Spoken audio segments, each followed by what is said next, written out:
Hello, everyone, and welcome back to the Value Cafe with Esther Upone. I am your host, Esther. You can call me the Value Ada. You can just stick to Esther.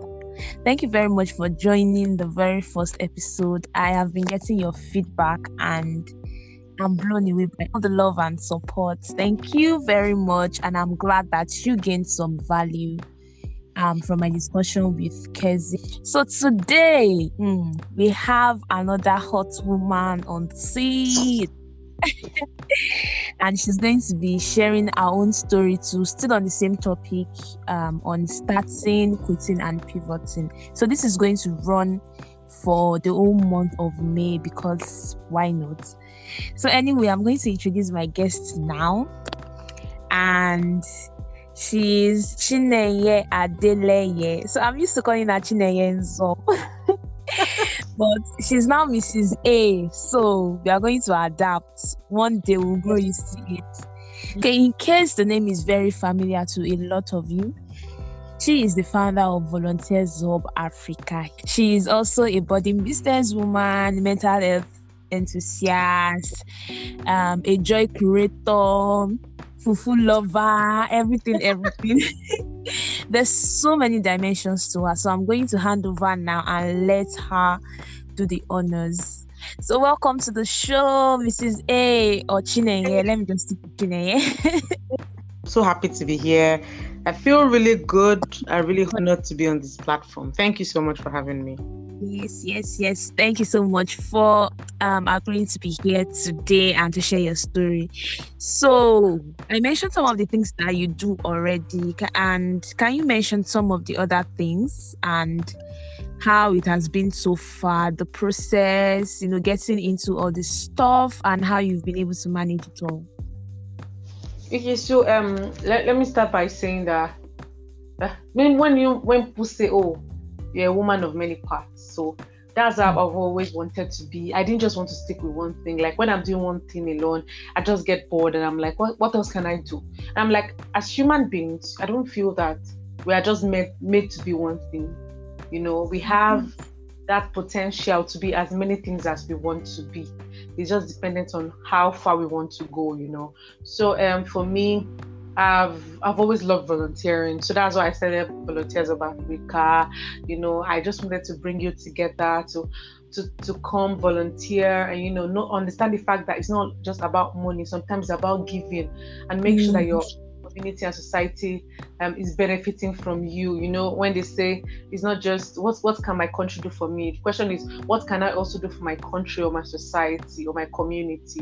So for me, that's what that one. Then I'm also someone that love mental health discussions. I love to talk to people about the fact that there's so many bad things. There are so many bad things going around, so many reasons for you to be sad and depressed. But then you can always stand up and always show up despite whatever you're going through.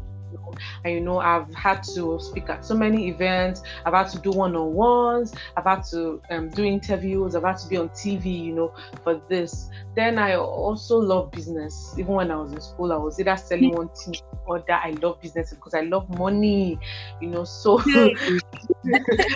so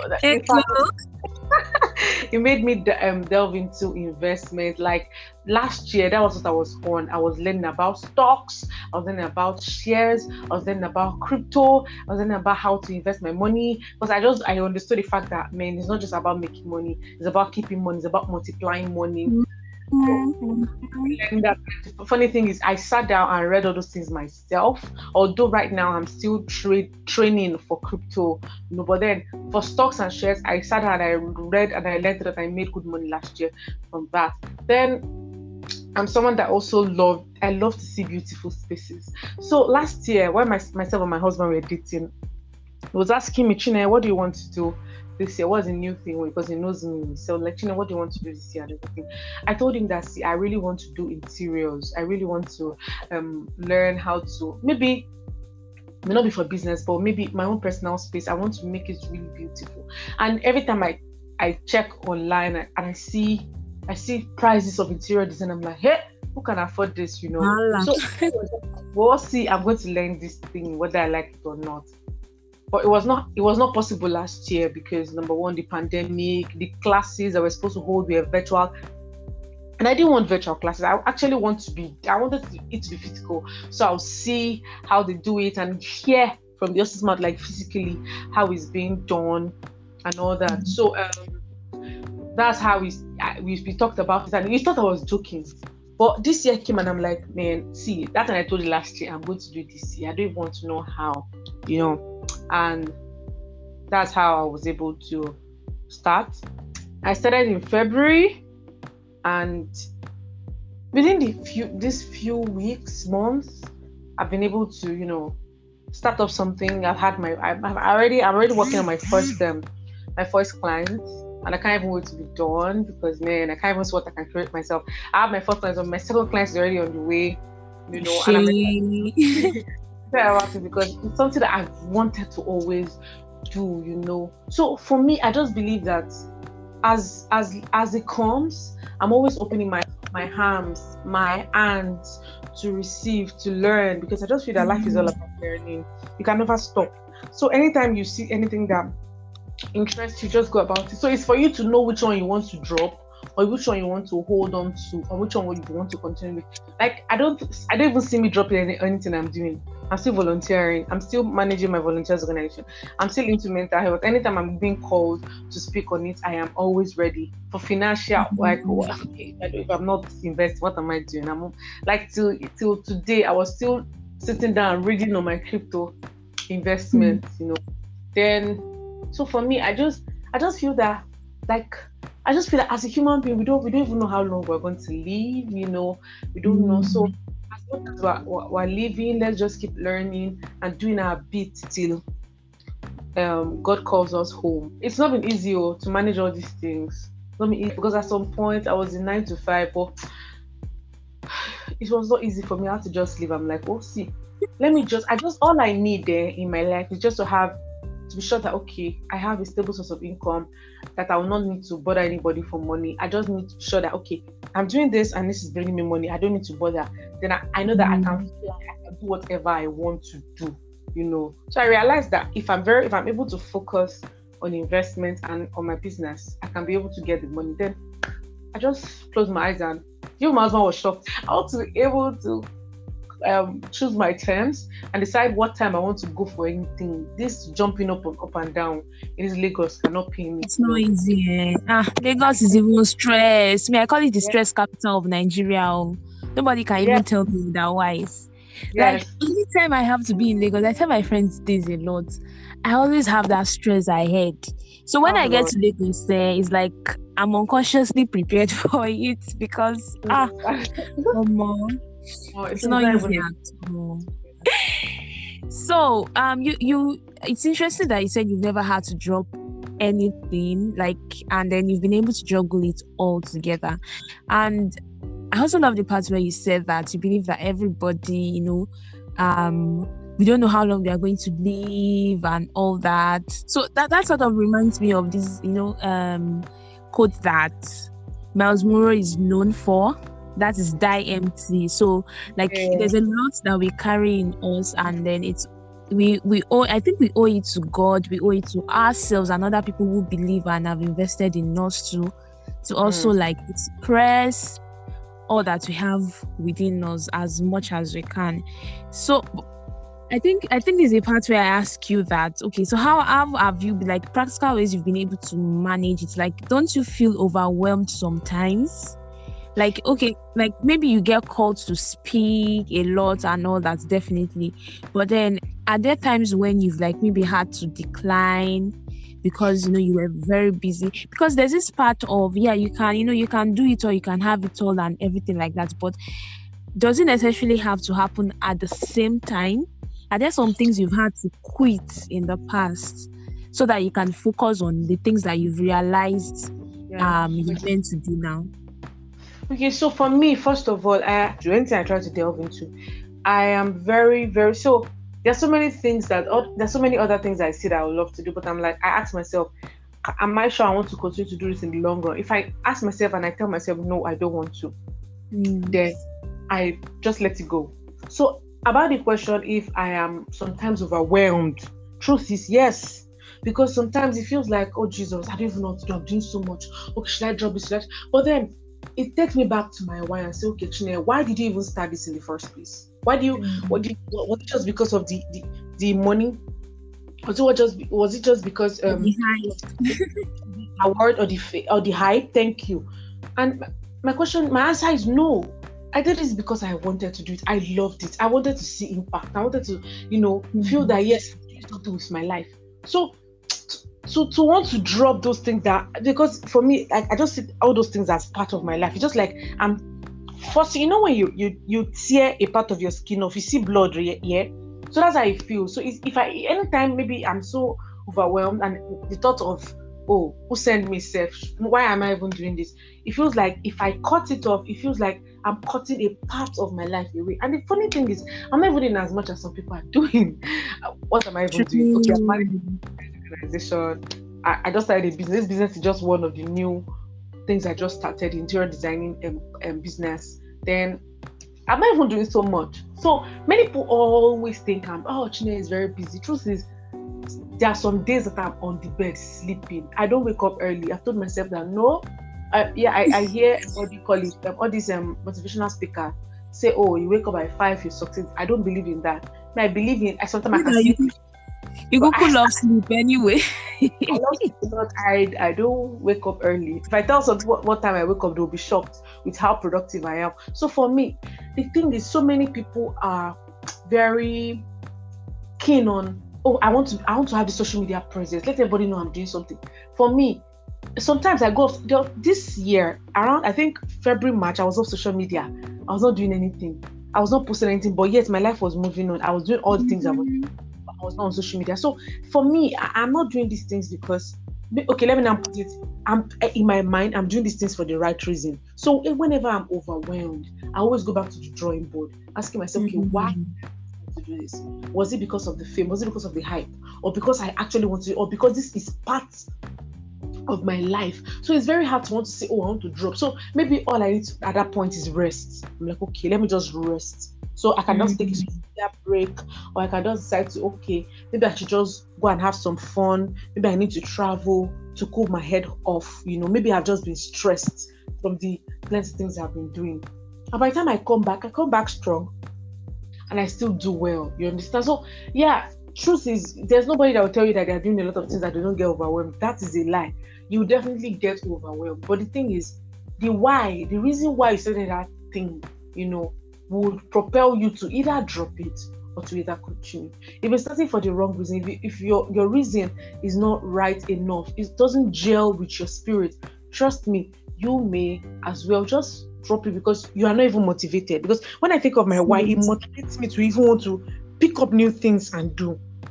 So sometimes it gets really overwhelming, but then for me, thinking of why I started helps me a lot. So I love how you keep going back to your why and everything, but then it's something that it's a bit cliche. How do I explain it? Everybody's always doing like, know your why, find your why, start with why, find all those things. But then sometimes the why is not even so clear. You just have an inclination towards something, and then as you start, it gets clearer, and then you're able to say to, okay, this is my why. For like a personal story, for the first time, today was the first day I posted about my podcast. Like I started a podcast on Instagram, and when I posted that, rather than feel, even though I tried a number of things before, and rather than feel like unfocused, like, oh, okay, Esther is all over the place. She had a blog, she started writing content on IG, now she came with a podcast, she's this and that, she's a medical lab scientist. Which one exactly is she doing? But then I'm seeing it as, okay, I call myself the value adder, and my ultimate goal is to like add value in whatever capacity I am. So while my methods might change, that is my house, HOWS might change, at least my why has not changed. So whatever thing I'm bringing out, whatever new thing I'm bringing out tomorrow, even if it's that I'm starting to sell amala, it still doesn't change. So it took a long time coming to like settle on, okay, this is actually my why, and then every other thing I do always just, whether consciously or unconsciously, comes back to that. But then some people are just starting on that journey, and there's no clarity yet, or there's no definition. And I feel like so many things might even change along the way. So we shouldn't box ourselves into, oh yes, bam, this is what I'm supposed to be doing with my life forever. So any other thing is like a derailment or like straying from the path. But then what would you advise people like that on, who are confused about finding their why before they start? Do you just tell them to go ahead and start, or do they have to settle first so that later on they can have a reason to hold on to, or what? How did you personally navigate that phase? Okay, so when people say find your why, it's always sounding like something that's technical or cliche, like you said. It is not that technical. The why is just as simple as, why are you doing that thing? Okay, for example, maybe let me think. Maybe let me use this most simplest one. Why do you want to marry? Let me use that. So the thing is, we decide that okay, I'm 25 and that is what society expects from me. Or I'm done with university, I'm done with everything. I think marriage is next week. Or my friends, all my friends are married with me. Or maybe my parents are. There must be a reason. If you want to start a business, say, oh, that business is flourishing well, I think I should try it. Or I need money, and I think that if I start this business, it will give me money. Or okay, why are you going? Why do you want to go to school? There must be a why. Reason is okay. I feel that if I go to school, I'll be more respectable in society. Or my parents had told me that if I don't go, they will disown me. There must be an underlying reason why you're doing something. So you are going to work every day. Why? Because you know that job will give you ends meet. It may be that you enjoy it, which is not true for so many people. They don't enjoy it. It's just not, it's their paycheck they're waiting for at the end of the month. So there must be a reason. Okay. Why you are doing something. So it's just that so many people just go ahead and do it. They don't. There's a reason, but most times you don't sit down and think, okay, why am I even doing this?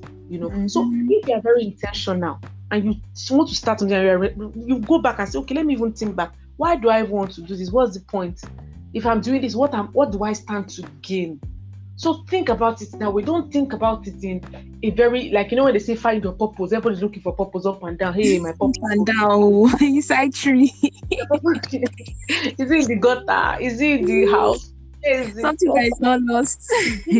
All these things, it's just because of the way people have packaged it. It is as simple as, why are you eating that food? The food looks nice, so I feel like eating it. Oh, because it's jollof rice. Jollof rice is my best food. It is just as simple as that. That is just your why. My why for starting interior design is because I love to see beautiful spaces and I love to make money, and I feel that this business bring me money. 1, 2, I love to beautify spaces. I love to see before and after, and I'll be the one that, and I'll say, yeah, I did that. I don't think your why is something that, you have to start digging the ground to look for. No. It's not that hard. It is as simple as, why am I doing this? You answer, and you can. Yourself is the only person you cannot deceive. You can deceive every other person. When you're deceiving yourself, use yourself. You know that I'm deceiving myself. So you can tell yourself that, okay, I'm doing this because of the money. Nobody's going to fight you. I'm doing this because nobody's going to beat you. So the main thing is, sit down and ask yourself, why am I doing this? Immediately you ask yourself, the answer is right there.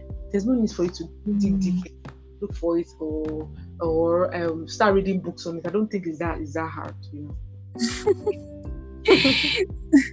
Well, thank you very much for that. So again, to all my listeners, I'm a proud VHA member. Yay. And yeah, on the platform level and also on like a personal level, we call her Mamachi in-house. You see the way she's talking now, or you can hear the way she's talking.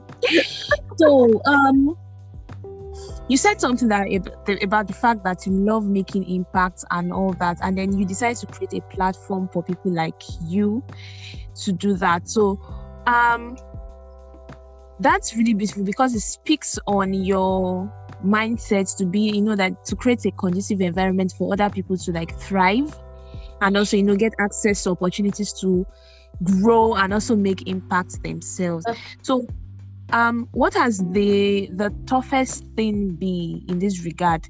Have you had things that, of course, you are still working on the why, like you are still like handling VHA and all that.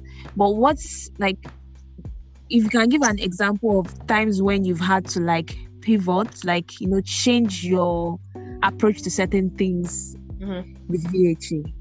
Yeah. Okay, so first off, when VHA started from the inception, I'm someone that is very nice when I have to be and very strict when I have to be. And I understand that so many human beings are different. You have the good, you have the bad, you have the ugly, and it is not bad. This variety spice up life, and it's not bad at all. So from the onset, I already laid down principles from the onset that this is a family of love, and if anybody does anyhow, we're going to be so and so.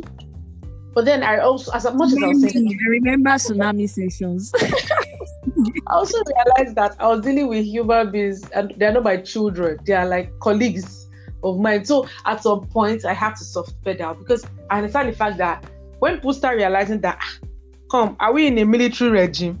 They may want to leave. So I made sure that I showed people that what I was doing was out of love and to ensure that the organization have what they call it now, a structure. 1, 2, we have principles, we have code of conduct. So at every point in time, I had to soft pedal between being nice and being strict,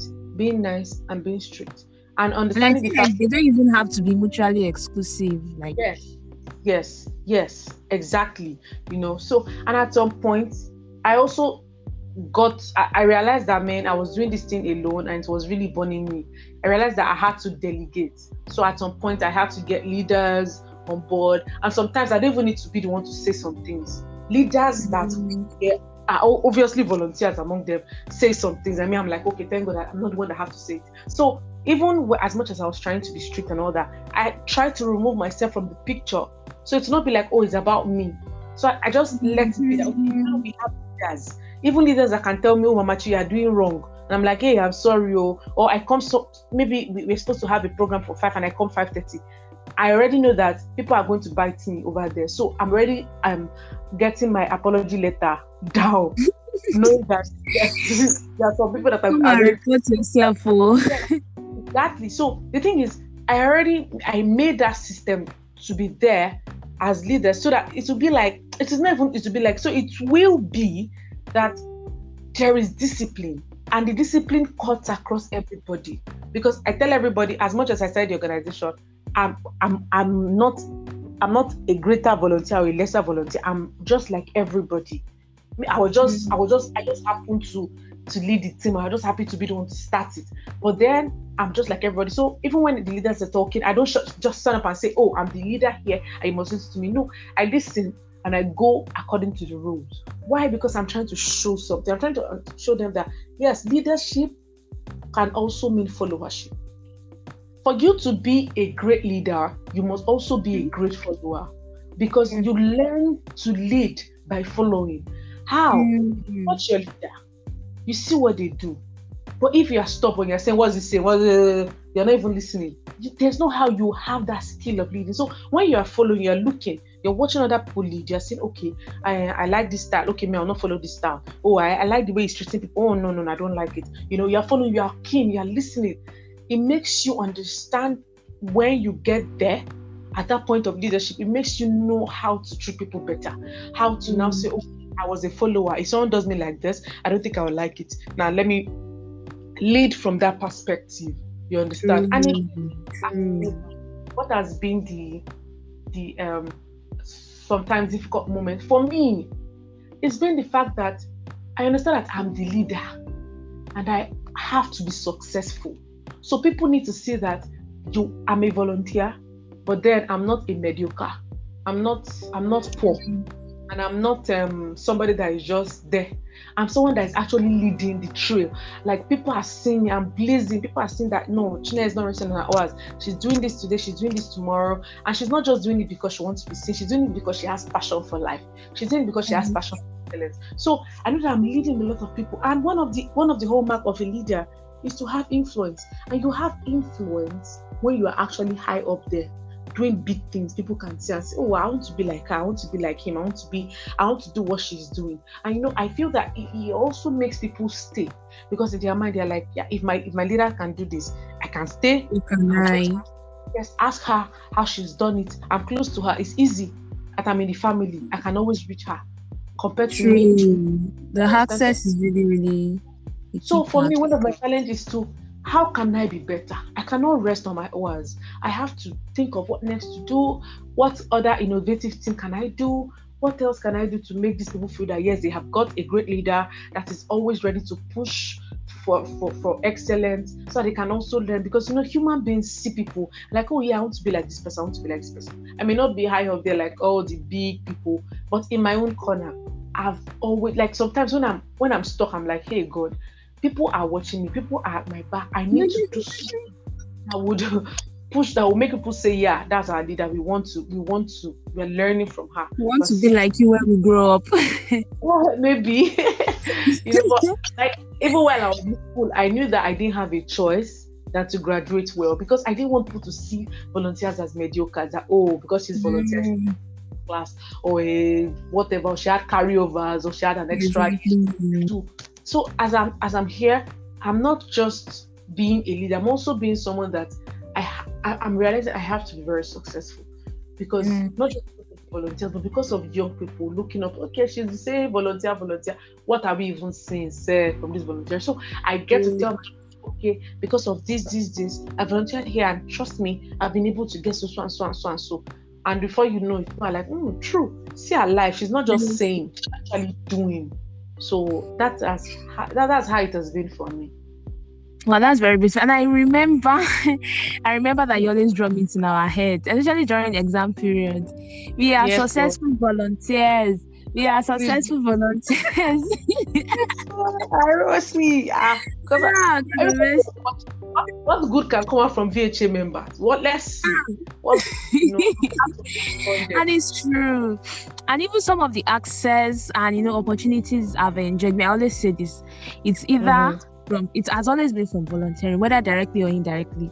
Either I got a fellow volunteer who shared the link, and I was able to see it and apply, or someone who helped out with editing my application, or who wrote a recommendation letter for me, or because I was able to show my track record that I volunteer a lot with the little I can do. I've been doing the little I can do. So when you give me this access and this platform and this resource, be sure that I can do more. And doors have opened a lot. So listeners, if you feel like volunteering is just for jobless people who just like to do a car about it is not though. I'm not saying be selfish and go out to volunteer just because of these reasons. Actually have a mind to contribute, be a positive part of a cause that you believe in, and make impact to the world. And these are just the way we have collateral damage, we have collateral benefits. So these are positive side effects of volunteering. So and what you said about leadership, there's someone that our GLS UI licensee, Mr. Bosun Davis, he always says something that there's something you learn from leadership, from observing leaders. You either learn what to do or what not to do. So your example of, if someone treats me like this, I wouldn't like it, so I'm not going to treat someone else. And also, I've learned this thing positive from this person, so I am going to implement this when I'm also leading my own people and all that. But can we talk a bit about CN? It's enough, it's sweet to talk about doing big things in the world and all those things. But when it comes to starting something or quitting something when you have to, because it's good to say you want to start, take the plunge and all those things. But then there are times when the chance that you need to gather go. It's towards, putting an end to something when okay, it is high time to do this. Say, for example, the way you mental health people always say that, okay, everybody, the way I said you mental health people always say that, maybe quit toxic relationships, leave toxic environment, even if it's a job that is sapping your mental health, have difficult conversations and stuff like that. So are there times you've had to quit some things? and just to know that so that you can be the better for it at the end of the day. And how did you do that? Like, did it come to you as a light bulb moment, or it was something that grew over time? Okay, so for me, truth is, for me, my own mantra is when anything is competing with my peace of mind, I move on. I don't care what it is. If it's bringing me money, I don't care. Once my peace of mind is at stake, I move on immediately from it. So for me, that is it. So I was working in a company from last year November till January. This year, if I call it, it was draining. First of all, it was far from my house. I had to be in traffic for hours. 1, 2. The conditions were not just favorable. I wanted to do so many things, but things I needed were not being provided. And every time we were not being provided, at the end of the day, I was being blamed for being like heretical. And it was like, hey, God, I know this thing. I want to do this. I want to make these people know that they've got somebody. I tried, made calls, did this. It didn't work. So I just told my husband, I say, I'm quitting. I'm like, you can't quit. I'm like, this thing is stressing me. And I'm this kind of person that I believe that whatever I have to do, I need to do it with all my mind. I like work. I like work a lot. When it comes to work, I don't mind giving my sleep. I will do it to ensure that I come out with it excellently. That's the kind of person I am. So it was affecting me more that I'm not giving my best here. And it's because things I need are not being provided. And I've tried to ask and ask. They are being blamed for not doing a stellar job. Do you understand? So it was hurting me and it was making me, every day I come back, I'll complain. I was like, wait, what? Am I working or is this a complaint business? Because I will leave the morning. Sometimes because of traffic, I will get to work late sometimes. Because of traffic, no matter how early I leave. Then when I'm done, coming back, I'll get home really late. Then I'm coming back, I'm frustrated, I'm angry, I'm talking, I'm coming. I'm not just looking at me and say, sorry. Okay, let's try this. So I had to just, at some point I was like, okay, this is enough. I'm not doing it again. Now, please, let's just get over with this. I just told them, I dropped my resignation letter and left. For me, that is it, because I just feel like I said earlier, we don't know how long we're going to be in this world. And I've told myself that money would not be an attraction for my mental health or my peace of mind. No. So far, it is already dragging my peace of mind. I'm sad, I'm angry, I'm complaining, I'm cranky because of that. I drop it. Or something is threatening me, or I'm too stressed. And I think that's how it should be for everybody. I know that not everybody will have that kind of goodness because, not everybody's financial capacity is same. If some people leave their job, they will starve. They won't have money to pay their bills, which is understandable. But I am always telling people that as young people, you need to understand the fact that, number one, you need to know when to draw the line, because at the end of the day, if you die or if you have some kind of sickness that is terminal because of stress and all that work will go on. It will go on without telling you. Go, so anything that is competing with your peace of mind, you can start thinking, what can I do else? So you can set a 1-year period for yourself where you put in another system where you're learning maybe a trade or a business, or you're trying to get another job, because you understand the fact that place you are, you're not comfortable, you're falling sick, you're tired, you're frustrated, you're thinking of committing suicide. Once all those kind of things are coming to your mind, please start thinking of a quit strategy, thinking of an exit. Start thinking of, okay, what can I do? You don't need to leave immediately. You plan it. Oh, if I leave here, if I get a job here, if I start the business here, how can I do? It may not be as much as this, but at least I'll have my time to myself. I'll be able to think straight. So for me, everyone's, even I don't want to know how that thing is there to me. I don't even want to know. If I say that, even VHA, God forbid though, because I love VHA. If I see that it is holding my neck, I can just tell people, okay, please, guys, just give me I need a break. I need to just be off for now. Please, you guys handle it and everything. I will take that break. I don't want to care how much I value that thing. Because at the end of the day, what is important is me. What is making that thing relevant is the fact that I'm here. So if I'm no more here, that thing goes on, but I've lost myself. I'm no more who I am. It's like I when I went to an event, the person kept on hammering that you are the most important resource in whatever you're doing. Because you create the magic. Once you are sick or you're dead or you're handicapped or you're in the hospital or whatever, that thing may go on. But you that you're supposed to be making that thing get better, you're already off because of one or two things. So the question is, what would you rather do? Would you want it to go without you? Because it will definitely go on. Maybe not as you want, but to go on. So the question is, do you want to stay and be psychologically, physically, mentally, emotionally, whatever, fine? You want to just want to be managing. And don't worry, I'll manage. And you keep managing. At the end of the day, you cannot manage again. Because at the end of the day, your body is flesh. And whatever happens.